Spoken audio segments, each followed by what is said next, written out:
Hello my dear student. तो फिर से हम आप लोगों का स्वागत करते हैं हम अपने YouTube चैनल E2 क्लासेस में। आज हम लोग पढ़ेंगे नाउन का एक बहुत ही है ना ज़बरदस्त टॉपिक है जिसको हम लोग बोलते हैं केस। क्या बोलेंगे सर? केस। तो आज हम लोग डिस्कस करेंगे केस होता क्या है, वो डिस्कस करेंगे, क्या होता है, कैसे होता है, वो सारी बातें आज हम लोग डिस्कस करेंगे। Noun and the case. Noun से रिलेटेड 4 टॉपिक है, मैं लास्ट में आपको बताऊंगा।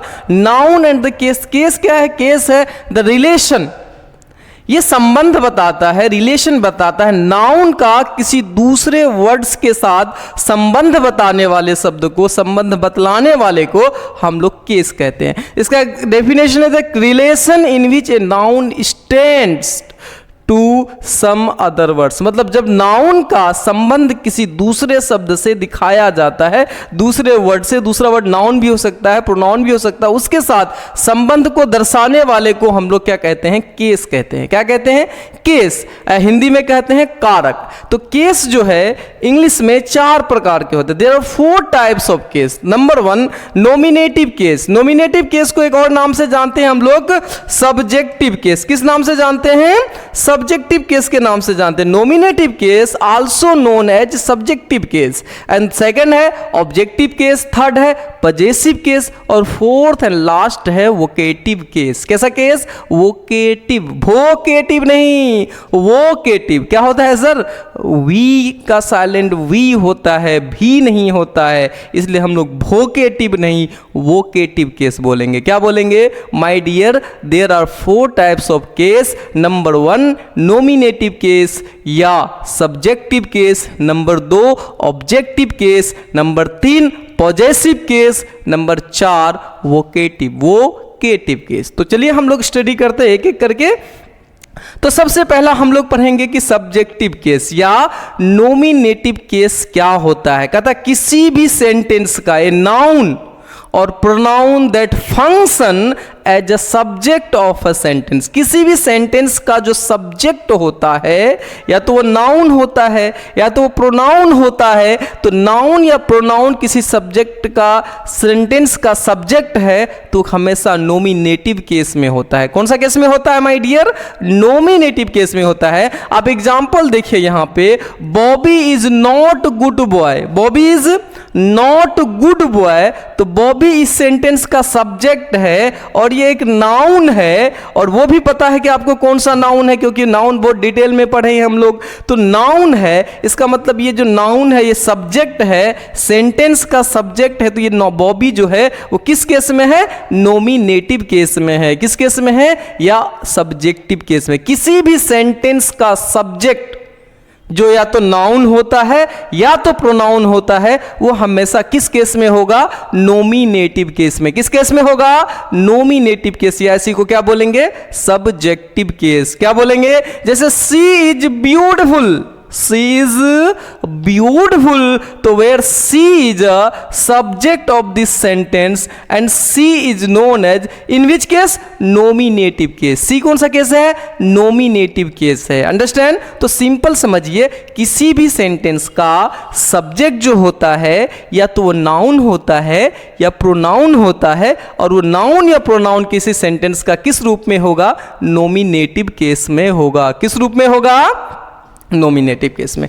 दूसरा है ऑब्जेक्टिव केस। यदि ये सेम उसका अपोजिट है, द नाउन और pronoun that function as a object of a sentence. Sentence का ऑब्जेक्ट में अगर कोई नाउन या प्रोनाउन आता है तो किस केस में आएगा? ऑब्जेक्टिव केस में आएगा। किस केस में आएगा? ऑब्जेक्टिव केस में आएगा। यदि किसी सेंटेंस का क्या ऑब्जेक्ट या तो वो नाउन है या तो वो प्रोनाउन है, तब वो किस केस में होगा? ऑब्जेक्टिव केस में होगा। जैसे बोलते यू लव मी, ये आपका ऑब्जेक्ट है। ये क्या है? ऑब्जेक्ट है। और ये क्या है? आपका सब्जेक्ट है। तो सब्जेक्ट जो है वो किस केस में है? नॉमिनेटिव केस में है। और ऑब्जेक्ट जो है वो किस केस में है? ऑब्जेक्टिव केस में है। आई लव यू बोलते हो कि नहीं? उसी तरह जो फर्स्ट है बोलते हैं ना जी, हाँ बिल्कुल बोलते हो। तो फर्स्ट वाला जो है यू है, यू सेंटेंस का सब्जेक्ट है, तो सब्जेक्ट किस केस में है? नॉमिनेटिव केस में है। और ये ऑब्जेक्ट है, तो ऑब्जेक्ट किस केस में है? ऑब्जेक्टिव केस में। हम बोलते हैं आई बीट मोहन, आई यहां काम करने वाला है, ये सब्जेक्टिव केस में है, सब्जेक्ट है मतलब नॉमिनेटिव केस में है, और ये मोहन ऑब्जेक्ट है, ये ऑब्जेक्टिव केस में है। और एक बात हमेशा याद रखना, 1 points you have to memorise that, क्या कि नाउन चाहे वो ऑब्जेक्ट के रूप में लिखा जाए या सब्जेक्ट के रूप में लिखा जाए, उसका कोई बदलाव नहीं होता है। जैसा वो नॉमिनेटिव केस में होता है वैसा ही वो ऑब्जेक्टिव केस में भी होता है, उसमें बदलाव नहीं आता है। लेकिन प्रोनाउन वो बदल जाता है, नॉमिनेटिव केस में कुछ और होता है, ऑब्जेक्टिव केस में वो कुछ और बन जाता है। तो हम देखेंगे कि कौन सा प्रोनाउन कैसे बदलता है। तीसरा सबसे इंपॉर्टेंट केस जो है वो जो आपको पढ़ाना है वो है possessive case, possessive case of noun, possessive case of noun. Possessive case क्या करता है? ए विच है ना, a noun shows it's relation, वो ऐसा केस जो किसी नाउन का दूसरे नाउन के साथ संबंध को दर्शाने के लिए यूज होता है, उस केस को हम लोग पजेसिव केस बोलते हैं। कौन सा केस बोलते हैं? जिसका अर्थ होता है का, के, की। जो आपने हिंदी में पढ़ा वो यहाँ पजेसिव केस में हम लोग पढ़ेंगे। कौन सा केस में पढ़ेंगे?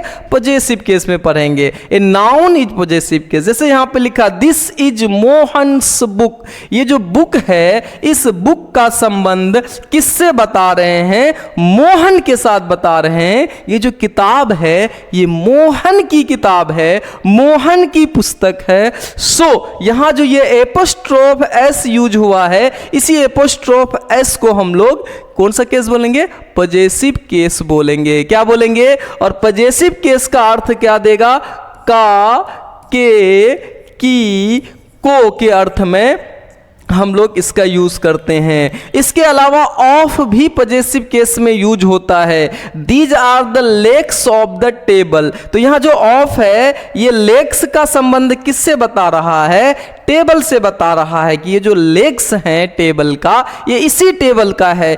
तो इस लेग्स का इस टेबल के साथ क्या बता रहे हैं? रिलेशन बता रहे हैं। तो वो कौन सा केस हो गया? पजेसिव केस होगा। लेकिन अब हम आगे पढ़ेंगे कि किसका एपोस्ट्रोफ लगा के पजेसिव केस बनाएंगे, किसका ऑफ लगाकर बनाएंगे। तो आखिर क्यों ऐसा करेंगे?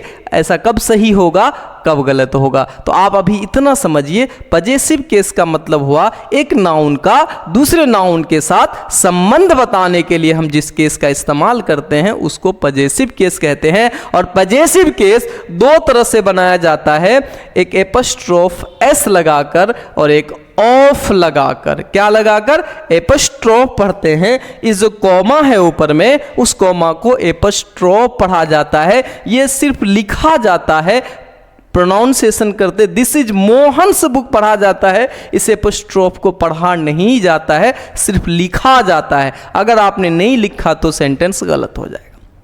चौथा एंड द लास्ट है वोकेटिव केस। कहता है वह केस, वह चीज जिससे आप किसी व्यक्ति को पुकारते हो, बुलाते हो, उसको हम लोग कहते हैं वोकेटिव केस। जैसे मान लो कि कोई जा रहा था, तुमने क्या कहा? अरे मोहन, तो आपने मोहन को अपनी ओर क्या किया? आकर्षित किया अपनी ओर। क्या किया उन्होंने? आपने उसे पुकारा कि भाई मोहन इधर आओ। तो जो बुलाने वाला शब्द है, पुकारने वाला शब्द है, उसको हम लोग वोकेटिव केस कहते हैं। अगर कोई लड़का है, नहीं जानते हो नाम, तो अरे, अरे जो है, अरे क्या है? वोकेटिव केस है। आप किसी को संबोधित कर रहे हैं कि हम आपको ही कुछ कह रहे हैं, तो वो जो आप संबोधित करने के लिए, पुकारने के लिए जिस शब्द का प्रयोग करते हैं, जिस वर्ड का प्रयोग करते हैं, उसको हम लोग वोकेटिव केस कहते हैं। तो there are only 4 types of case: nominative case, objective case, possessive case, vocative case. लेकिन सबसे इंपॉर्टेंट केस जो है वो कौन सा केस है? Possessive case. अगर आपसे कोई क्वेश्चन पूछेगा तो किस केस से पूछेगा? पजेसिव केस से पूछेगा। तो चलिए हम लोग अगला देखते हैं कि कैसे इसको हम लोग केस को, और ये एक बहुत इंपॉर्टेंट टेबल है। अगर आपको इंग्लिश सीखना है तो इस टेबल को मेमोराइज करना बहुत ज़रूरी है। ये सारे प्रोनाउंस हैं, प्रोनाउन का केस के कारण बदल जाता है। प्रोनाउन का नॉमिनेटिव केस में कुछ और होता है, ऑब्जेक्टिव केस में कुछ और हो जाता है, एडजेक्टिव कुछ और हो जाता है और प्रोनाउन कुछ और हो जाता है। तो ये लिस्ट को आपको याद रखना है। जैसे आप ध्यान से देखो, आई जो है ये नॉमिनेटिव केस में है, आई का ऑब्जेक्टिव केस मी होता है। क्या होता है? मी होता है। और इसका पॉजेसिव एडजेक्टिव माई होता है और पॉजेसिव प्रोनाउन माइन होता है। उसी तरह आप देखेंगे वी का अस, आवर, आवर्स होता है। उसी तरह यू का यू, योर, योर्स होता है। ही का हिम, हिज, हिज होता है। सी का हर, हर्ष होता है। और इट का इट और इट्स होता है, इसका प्रोनाउन नहीं होता है। अब यहां पे ये बहुत इंपॉर्टेंट है, दे का देम, देयर, देयर्स। लेकिन अगर आपको कोई सिंगुलर नाउन है, सिंगुलर प्लूरल पढ़ाएं कि नहीं पढ़ाएं? यदि कोई सिंगुलर नाउन है, यदि वो मेल है तो वो ही के इक्वल होता है, तो सारा जो कंडीशन है उसका ही वाला लगेगा। अगर वो फीमेल है, क्या है? फीमेल है, तो फीमेल इक्वल टू सी, तो सी का सारा कंडीशन उसमें लगेगा। अगर कोई लेडी है, गर्ल्स है, तो गर्ल्स इक्वल सी, तो सी अगर इसका ऑब्जेक्ट बनाएंगे तो हर, इसका एडजेक्टिव बनाएंगे तो हर, प्रोनाउन बनाएंगे तो हर्ष। अगर कोई लड़का है, बॉय, मोहन सोहन है, वो ही के इक्वल होगा, ही का होगा तो हिम, हिज और हिज होता है। इसके अलावा यदि प्लूरल नाउन आ जाए, प्लूरल का मतलब होता है एक से ज्यादा, अगर एक से ज्यादा नाउन आ जा रहा है तो वो दे के इक्वल होता है, तो उसके कंडीशन में उसका ऑब्जेक्टिव केस, उसका पॉजेसिव एडजेक्टिव, उसका पॉजेसिव प्रोनाउन दे के इक्वल चेंज होता है। तो प्लूरल नाउन का देम, देयर और देयर्स होगा। तो ये टेबल बहुत इंपॉर्टेंट है, you have to memorise this. अगर ये मेमोराइज किए तो आगे आप जब वॉइस पढ़ोगे, नरेशन पढ़ोगे, तो फिर वहां पे आपको चेंज करने में कोई प्रॉब्लम नहीं होगी। क्लियर है? चलिए अब हम लोग देखते हैं जो आपको बताने वाले थे कि पजेसिव केस सबसे इंपॉर्टेंट है। और किसी नाउन का पजेसिव केस दो तरह से बनाया जाता है, एक एपोस्ट्रोफ लगाकर, एक ऑफ लगाकर। एक एपोस्ट्रोफ लगाकर, एक ऑफ लगाकर। कोई पूछे पजेसिव केस बनाने के कितने तरीके हैं? दो तरीके हैं, टू वेज। वन इज क्या? एपोस्ट्रोफ लगाकर, और दूसरा ऑफ। अब कहां एपोस्ट्रोफ और कहां ऑफ, वो हम लोग आज देखते हैं। तो लेट अस सी दिस कि नाउन का पजेसिव केस दो तरह से बनता है। सबसे पहला आप पढ़िएगा एपोस्ट्रोफ एस। क्या पढ़ेंगे? Apostrophe S. कहता है यदि नाउन कोई व्यक्ति हो या कोई जानवर हो, एनिमल हो, यदि नाउन कोई व्यक्ति हो या एनिमल हो, या व्यक्ति हो या जानवर हो, मैन हो या एनिमल हो, उसका अगर पजेसिव केस बनाना है तो एपोस्ट्रोफ एस लगाकर बनाते हैं। लेकिन अगर उस नाउन के अंत में पहले से एस है, पहले से एस है, तो हमको पजेसिव केस बनाने के लिए सिर्फ एपोस्ट्रोफ लगाना होगा। अब एपोस्ट्रोफ फिर एस नहीं लगा सकते, अब आपको सिर्फ लास्ट में एपोस्ट्रोफ जोड़ देना है। तो एपोस्ट्रोफ का दो कंडीशन है, या तो अंत में एस नहीं है तो पहले एपोस्ट्रोफ फिर एस लगाएंगे। यदि अंत में लास्ट लेटर एस है तो हम लोग क्या करेंगे? एपोस्ट्रोफ सिर्फ ऐड करेंगे, एस को ऐड बिल्कुल नहीं करेंगे। क्लियर है? बात समझ में आया? तो किसका पजेसिव केस बनाओगे एपोस्ट्रोफ लगाकर? या तो कोई वो व्यक्ति हो या तो कोई एनिमल हो। अगर एनिमल का हो या व्यक्ति का हो तो उसका पजेसिव केस जो है हम लोग कैसे बनाएंगे? एपोस्ट्रोफ लगा के। जैसे यहां पे देखिए राम्स बुक, राम की किताब, तो राम का लास्ट लेटर में एम है, इसलिए इसका पजेसिव केस बनाने के लिए हम लोगों ने क्या यूज किया? एपोस्ट्रोफ भी लगाया और एस भी लगाया। लेकिन आप ध्यान से देखो, बॉयज पेन, यहां भी बॉय है, लास्ट लेटर एस नहीं है, तो एपोस्ट्रोफ भी लगाया और एस भी लगाया, तो बॉयज पेन। आप देखो सोहन का पुत्र है, सोहन का लास्ट लेटर में एस नहीं है, तो एपोस्ट्रोफ भी लगाया, एस भी लगाया, सोहन से सन हो गया, तो सोहन का पुत्र हो गया। अगर लेकिन अगर मनुष्य, ये देखो सेकंड तो पॉइंट उन्होंने लिखा कि मनुष्य या जानवर का नाम हो लेकिन उसके अंत में एस हो ऑलरेडी, तो उसका पजेसिव केस कैसे बनाएंगे? एपोस्ट्रोफ सिर्फ लगा देंगे। जैसे देखिए बॉयज हॉस्टल, कैसा हॉस्टल? लड़कों का हॉस्टल, ये मिस प्रिंट हुआ माय डियर। तो बॉयज में पहले से एस है तो एपोस्ट्रोफ आपको सिर्फ आगे लगा देना है, बॉयज हॉस्टल। यहां पहले से गर्ल्स है, लड़कियों, लड़की का है तो लड़कियों का होगा यहाँ पे, तो लड़कियों में पहले से एस है तो बाद में हमको एपोस्ट्रोफ लगा देना है। तो गर्ल्स पहले से है तो लास्ट में एस जोड़, एपोस्ट्रोफ जोड़ देंगे, सिर्फ गर्ल्स स्कूल हो जाएगा। अब ध्यान से सुनिएगा, अब जानवर और मैन, एनिमल और मैन को छोड़ करके जितना भी नाउन बच गया उसका पजेसिव केस आप एपोस्ट्रोफ लगाकर नहीं बना सकते हैं, उसका पजेसिव केस ऑफ लगाकर बनाया जा सकता है। क्या लगाकर बनाएंगे भैया? ऑफ लगाकर। किसका नाम? समझ में आया? जानवर और आदमी का नाम को छोड़ दीजिएगा, जो बच गया उस सब का पजेसिव केस ऑफ लगाकर बनाएंगे। नॉन लिविंग थिंग, और इसमें नॉन लिविंग थिंग बोला है लेकिन प्लांट्स भी आएगा, लिविंग्स भी आएगा। तो आप सिर्फ ये समझिए एनिमल को और मनुष्य को छोड़ दीजिए, बाकी जो भी नाउन है, लिविंग है, नॉन लिविंग है, उनका पजेसिव केस ऑफ लगाकर बनाएंगे, नहीं तो गलत हो जाए। अब ऑफ लगाने में हमेशा याद रखिएगा भारत की राजधानी, तो बताओ राजधानी और भारत में कोई आदमी या जानवर है क्या? नहीं है, नहीं है ना। तो इसका पजेसिव केस बनाने के लिए हम लोग सबसे पहले क्या करते हैं? आर्टिकल द का प्रयोग करते हैं। क्या करेंगे? सबसे पहले आर्टिकल द लिखेंगे, उसके बाद जिसका हिंदी बाद में लिखा हुआ है, इन द लास्ट में लिखा हुआ है, उसका अंग्रेजी पहले लिखेंगे। तो बाद में राजधानी है, राजधानी का अंग्रेजी पहले लिखेंगे, द कैपिटल, उसके बाद ऑफ जोड़ेंगे और पहले वाला का अंग्रेजी बाद में लिखेंगे, the capital of India, Bharat की राजधानी।